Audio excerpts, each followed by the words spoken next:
this might be just done before it's even getting started. I don't know if I'm going to be able to take a large position in a stock anymore. I don't know. So now it's day whatever it is of this rally, okay? And I was talking about the stocks that I own and the stocks I've been trading. The stocks that I own were the Limelight and the Dry Ships and the OCZs and some other bullshit. But what we were trading was U.S. Steel. And what I've been doing is I've been buying the stock every afternoon near the close, assuming it's going to gap up the next day. I sell it for the gap.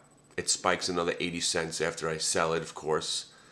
And then I wait for it to pull back during the day and I buy it somewhere near the close again, hoping it's not the high of the day.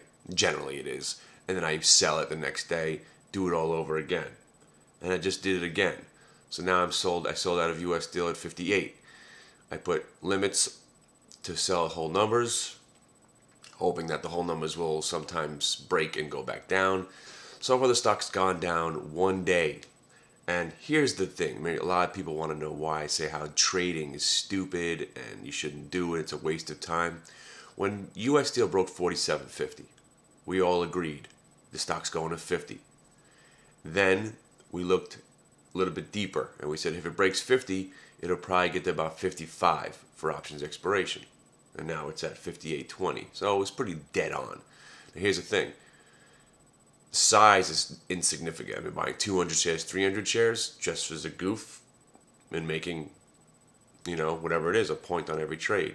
But if I had just held from the beginning, there would be no commissions involved because you got to factor that in a little bit. And if I just would have bought the same amount and built a position like we were talking about doing. See, that's why there's a book called The Best Laid Plans Normally Go Wrong or something like that. It's because you don't stick to the plan.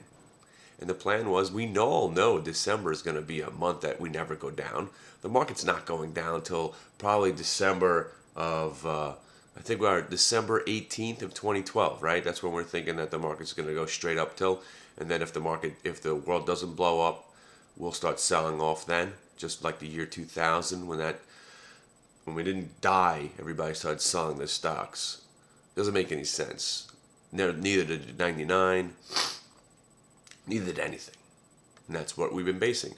So right now, we have 503 trading days approximately left till that day. And working at an 80% of an up clip, that's about 390 days worth of going up. Let's say that an average of 10 points a day, that's 3,000 points. 20 points a day, that's 6,000 points.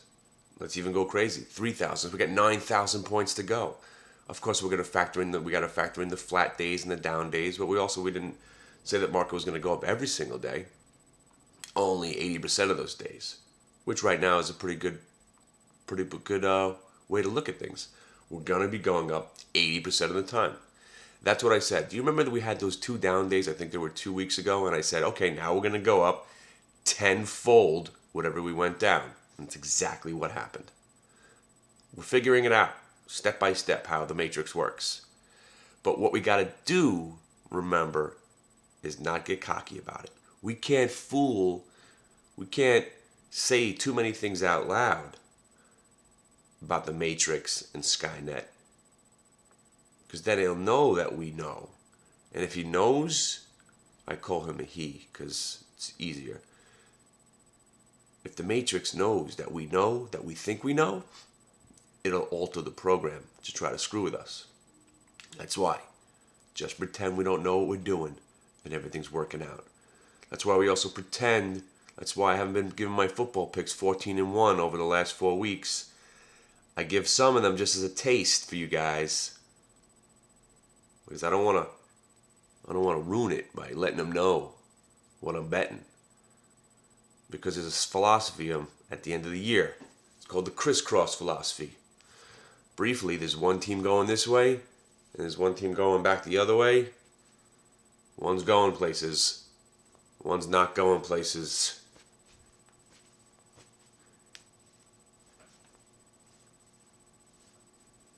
San Fran. San Diego. Crisscross. Yeah. New England. Jets. Crisscross. But again, I'm talking about a game that, I laid one out for you as easily as possible. I put it out there. I told you what you got to look for. I told you there's a 6-point spread. You get your 2 teams, you get your 6 points extra to play with, and I told you what to do. So I gave you one just to let you know. Look at that, the market's turning red. So, starting next week, I've been going into T3. We're learning about the studio, what we're going to be allowed to do and what we're not going to be allowed to do. The most important thing, if you've enjoyed me over the last 3 years, be prepared to join T3 Live, because it's not going to be just me. And I'm going to try to get us our own little section to hang out in at first. We'll have our own little private chat room. I'm sure they could program that. And we'll try to keep the Hit the Bid website alive just to make sure that we all know where we're going. I don't want it to disappear totally. If anything, it'll be a redirect. So not only going to get the comic stylings of your genius boy Krull here and his massive stock picks. And of course, always remember, I'm not here to talk about how smart I am, because I'm not. I can articulate well certain situations. And then I'm in certain situations where I have no idea what anybody's talking about. But we're going to learn. I'm going to be around people that are smarter than I am and smarter than you. We're all going to get to collaborate. So it's me. You're going to get to see what everybody else is trading. And then there's also, you got to remember, there's the secret behind it all.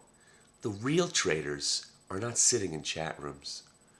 The guys that are banging out crazy positions, they're not talking about it. So what we're going to be able to do is we're going to have a little bit more access to what's going on behind the scenes, and I can disseminate that information to you. There's nothing illegal about it. Sometimes it's better to know about what people are doing when they're not talking about it. Of course, if they don't want to talk about what they're doing, I won't let that information out. And again, I'm not talking about anything inside information. Sometimes the successful people who are doing something right don't want to let it out. That's why you can't trust the people that are sitting there with these systems, how they want to sell you the system. If it was so awesome, they wouldn't be giving it to you. Just remember that. And my system is just mind-boggling, okay? I sell, you buy, it works, proven fact, there's nothing more to think about. All right, see you later. I would much prefer Krull.